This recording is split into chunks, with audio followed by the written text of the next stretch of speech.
Hey guys, Jim here with the 3 Minute AD. Hopefully we can make this a 3 minute one. The last one I did was about 8 minutes. We certainly don't want to go 8 minutes if we don't have to. So let's get right into it.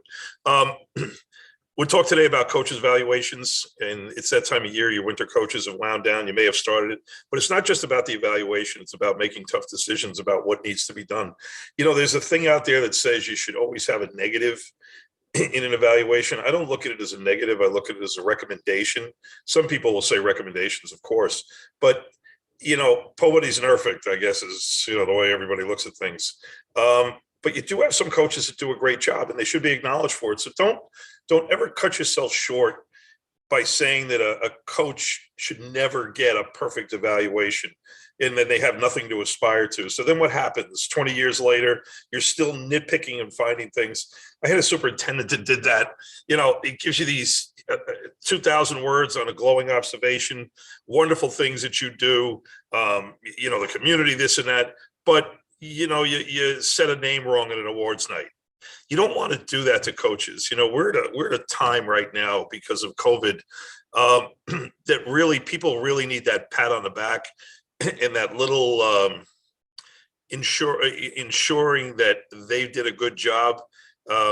Motivation is a difficult thing right now, and really we need the coaches, the assistant coaches, to really buy into what we're trying to do and let them dictate what the change might be if they do have to make a change. And you always have to be careful too about the question. What do you think you did good this year?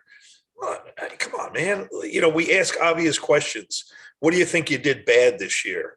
They ask these questions in interviews. Say something negative about yourself.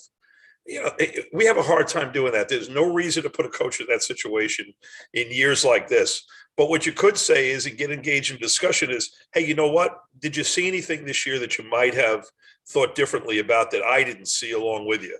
Something in the back, that maybe you could use some help with, or offer to be that person, offer to be one that's going to assist the coach in helping make decisions about how maybe they run a practice, how they communicate with parents. I've sent this out there before. If you have a problem with a kid in practice that day, make sure you're making that phone call before it goes home. If they're not doing that, that might be a discussion item, something that you could both agree on. Because remember, you're negotiating the evaluation, but you need to come to a consensus on the evaluation. You need to come to a true consensus. And if you got through this season, and unless the coach did something so egregious that it's brought them out under a firing squad, you don't want that to happen if you don't have to. Guys, coaches need a pat on the back this year more than ever. So let's do your winter evaluations that way and start your coaches meeting off with the context that that's how it's going to go for the year. So I made it in 3 minutes. This is Jim for the 3 Minute AD.